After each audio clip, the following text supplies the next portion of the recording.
Hey everyone.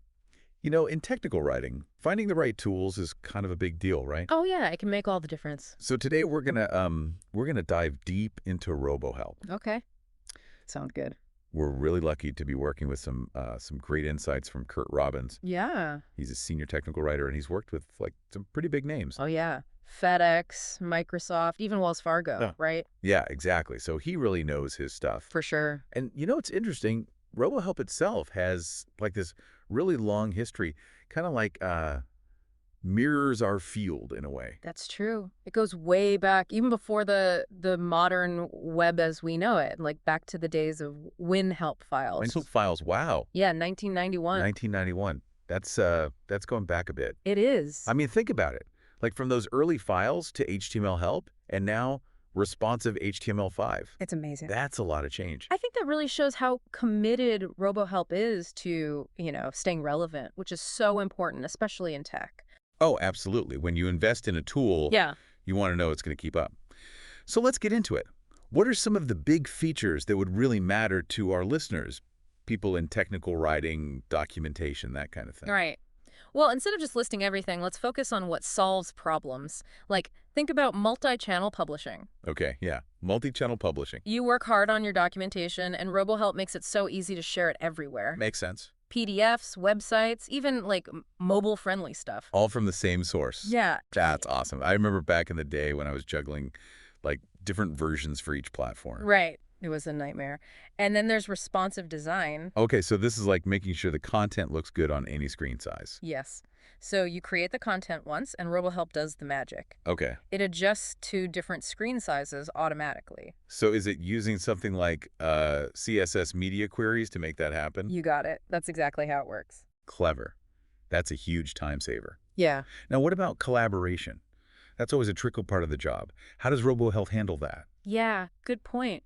They've got some really helpful features for that, like version control. Okay, version control. So everyone's always working on the latest version. That makes sense. So you don't end up with a bunch of conflicting edits and stuff. Exactly. It's like a safety net. Yeah. And then there's shade authoring. Oh, right. Shared authoring. What does that look like in RoboHelp? It basically means multiple people can work on the same document at the same time. Really? Yeah. But, in a controlled way, so it's not chaos. Wow. That sounds amazing for big projects. It's a game changer. But let's be real. Every tool has its downsides. Yeah, for sure.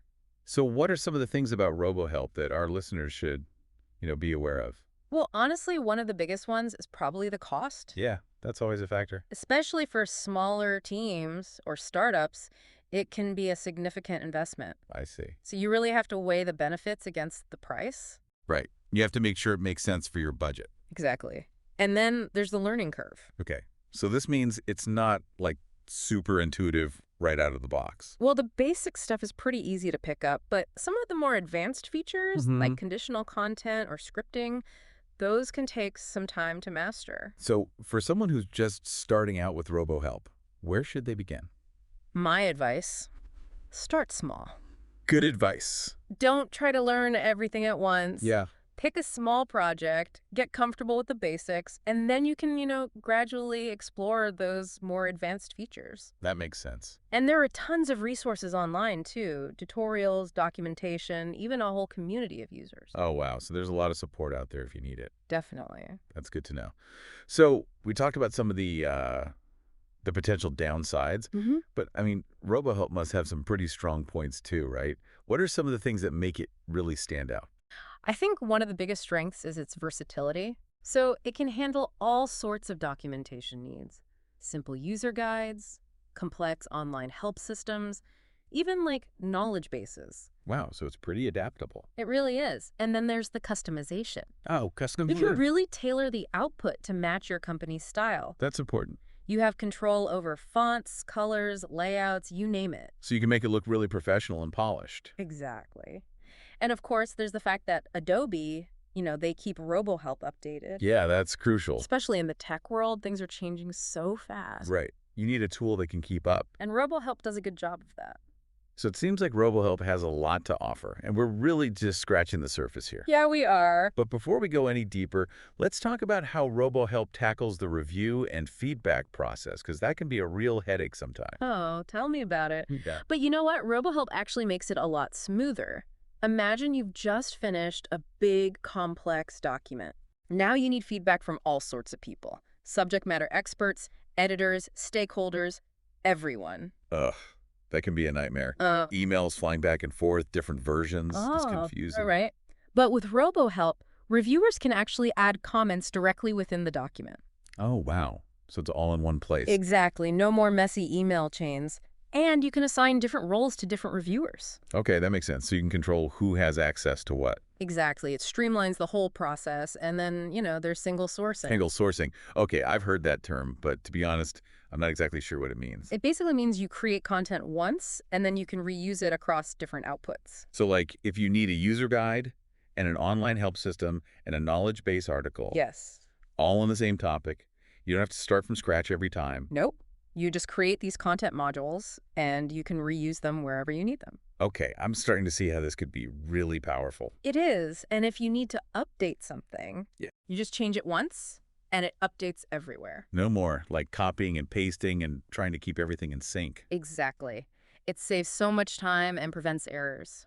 That's amazing. So it's really about working smarter, not harder. Absolutely. And it all ties back to multi-channel publishing. Right. You create the content once, and then RoboHelp helps you deliver it to all sorts of platforms. It's about reaching your audience, wherever they are. Exactly. Now, let's talk about something that's really important for software documentation: integration with source code. Okay, this sounds interesting. How does RoboHelp connect with source code? Well, one of the biggest challenges with software documentation is keeping it up to date with the code. Yeah, that makes sense. Things are always changing. Right. But RoboHelp actually lets you connect directly to source code repositories. Okay. So you can link your documentation to the actual code itself. Exactly. And you can even insert code snippets into your documentation. Oh, wow. So it's not just like static text. It's actually connected to the live code. Yeah. And when the code changes, the documentation updates automatically. That's incredible. That way you know the documentation is always accurate. Exactly. And it even goes beyond code snippets. You can also create dynamic links between your documentation and specific parts of the code. So if the user needs more information, they can jump right to the relevant section of the code. Exactly. It creates this really seamless connection between the documentation and the code. And then, of course, there's search functionality. Oh yeah, search. That's so important. Absolutely. But RoboHelp doesn't just do basic keyword search. It lets you create these sophisticated search indexes. Okay. You can add synonyms, related terms, even conceptual relationships between topics. So it's like it understands what the user is really looking for, even if they don't use the exact right words. Exactly. That's impressive.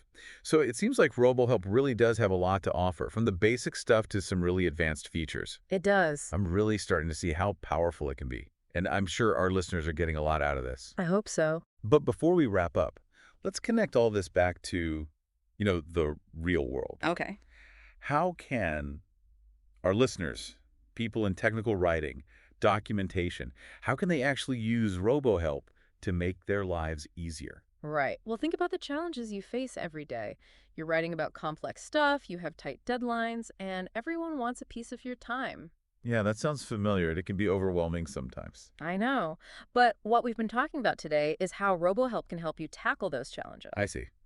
One thing that's really powerful in RoboHelp is conditional content. Okay, conditional content. It's especially helpful when you're creating documentation for different users or different product versions. I've heard of it, but it always sounded kind of complicated. It's actually not as bad as it sounds. So imagine you're writing documentation for, say, a software product. Okay.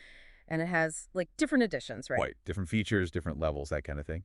Exactly. So instead of making a separate document for each edition, Yeah. you can use RoboHelp to create one document and then use these things called conditional tags. Okay, conditional tags. They basically control what content gets shown. So based on which edition the user has. Yeah, exactly. Or their user role or even their operating system, whatever makes sense for your documentation. So it's like the document adapts to who's reading it. Yep.